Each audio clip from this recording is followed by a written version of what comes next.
e bekuar e LSI-s dhe gjithë Shqipërisë.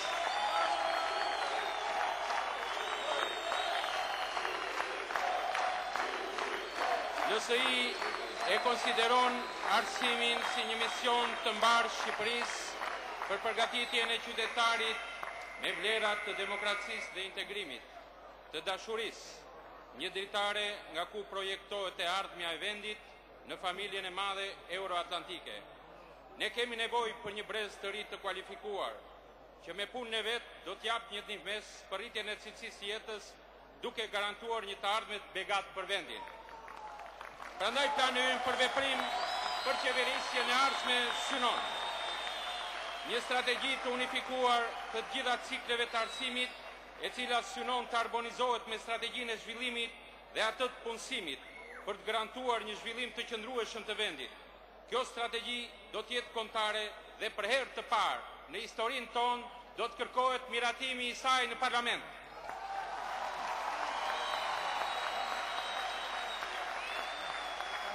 Demagogjisë së qeverisë aktuale, të gjoja lidhjes së mësimdhënies me kërkimin, do t'i përgjigjemi me një reformë reale, që fillon qysh në kopës dhe që do të ketë në fokus të riun, nxënësin, studentin. Tekstet do të shkarkohen nga informacioni vjetruar, do të ndërtohet rrjeti i internetit duke u lidhur me rrjetet europiane ekzistuese. Do të rishikohet reforma e artërtekstit, duke përshtatur modele kurikulare tërësore me shkencat eksakte nga vendet e zhvilluara, si dhe duke ndryshuar metodologjinë për lëndët kombëtare.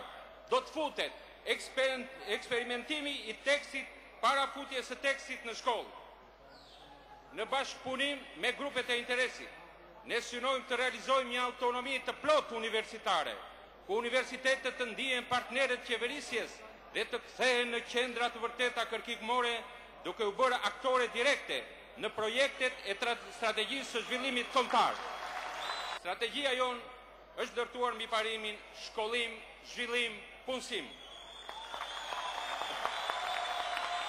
Në funksion të këtij parimi do të ndryshojë raporti nga 80 me 20 arsimi përgjithshëm profesional në 60 me 40, si dhe do të ngrihen kolegje profesionale 1 dhe 2 vjeçare pas shkollës mesme për të zgjidhur një nga boshllëqet më të mëdha të shoqërisë së sotme, siç është stresa e zanatçive.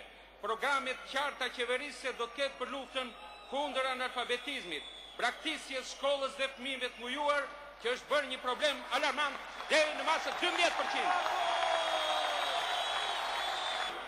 Duke e mbyllur, më lejoni të them se ne duam një rini që nuk braktis vendin e vet për të shkuar në Europë për shkak të pamundësisë të jetesës këtu. Ne duam të sjellim mendjen e Europës për të ndërtuar së bashku Shqipërinë. Arsimi dhe shëndetësia janë dy të drejta themelore të qytetarëve tanë.